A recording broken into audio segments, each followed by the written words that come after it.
Hey guys, welcome back to the After Hours. I'm the 8-Tailed Beast, and today we're going to talk about the cycles in the market. Before we get into it, I'd like to invite you to our virtual conference in February. Check out our website at stephenduxie.com and make sure you start your new year strong. With that out of the way, let's get into the content. Now, what is a cycle? A cycle is a series of events or the process that is repeated again and again in the same order. Now, where does the market fit into this? No matter what market you are referring to, all go through the same phases and are cyclical. They rise, they peak, they dip, then bottom out, then accumulate again. Now, everyone should be familiar with the cycle of life. You go through childhood until you become an adult. When you get older, at some point, your body hits a peak and then it begins to fail. The start and finish of a cycle and everything in between is not guaranteed to happen the exact same way a second time. It is dependent on the interval of time and the nature of the cycle. A cycle can last anywhere from a few weeks to a number of years, depending on the market in question and the time horizon at which you look. A day trader using the 5-minute bar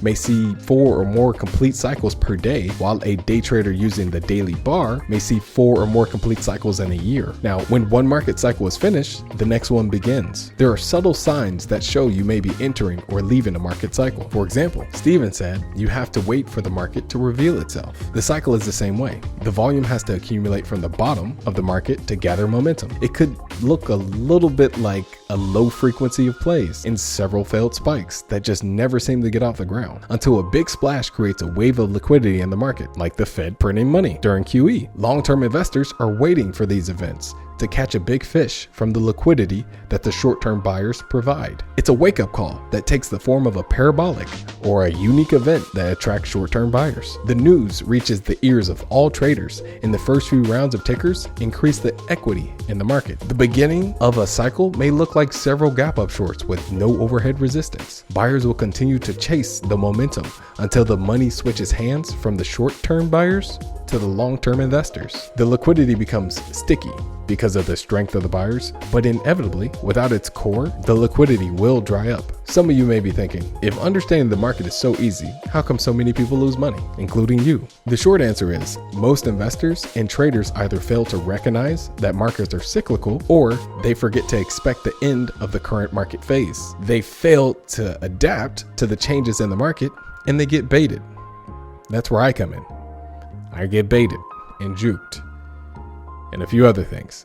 Anyway, the only true way to fail is to give up, because it's nearly impossible to pick the top and bottom of a market cycle consistently, even if you are aware of the changes. But an understanding of the cycles is essential if you want to maximize investment or trading returns. For example, let's talk about the market cycle phenomenon with respect to the presidential cycle and its effects on the stock market. The theory states economic sacrifices are generally made during the first 2 years of a president's mandate. As the election draws nearer, administration has a habit of doing everything they can to stimulate the economy, so voters go to the poll happy. Most presidents know if voters are not happy about the market when they go to the polls, chances for a re-election are slim to none, because their party allowed too many slip-ups during their watch. Historically, the stock market also benefits from the increase in spending and decrease in interest rates leading up to the election. This year proved the theory correct. For example, do you remember any of the events leading up to the election? How about the passing of several questionable bills, such as the $280 billion CHIPS Act? It was a plan to pay for the welfare of semiconductors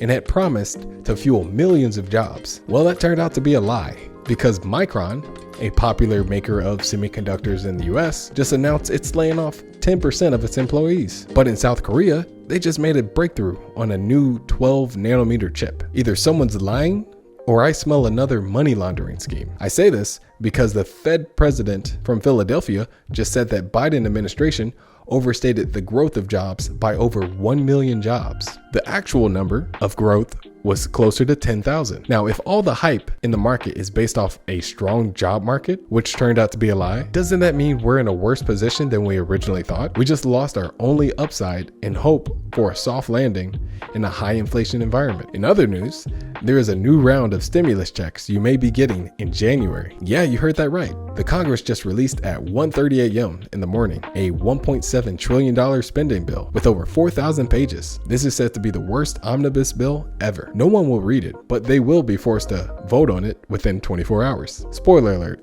This bill passed, and we will experience more inflation down the road. The good news is we can expect a rally from the $700 billion reserved for the domestic issues, aka stimulus checks. Even if the Santa rally flops, we still have the January effect to start the new year strong. Retail investors are going to have so much fun. Now I'll leave you with wise words from Stephen. Anything done fast will fade fast when you stop. Stability can only be made over a long period of time, so be patient. Trading is self-improvement. Just commit to fine-tuning, and as long as you don't stop, you will make it. All right guys, that's all I got for you today.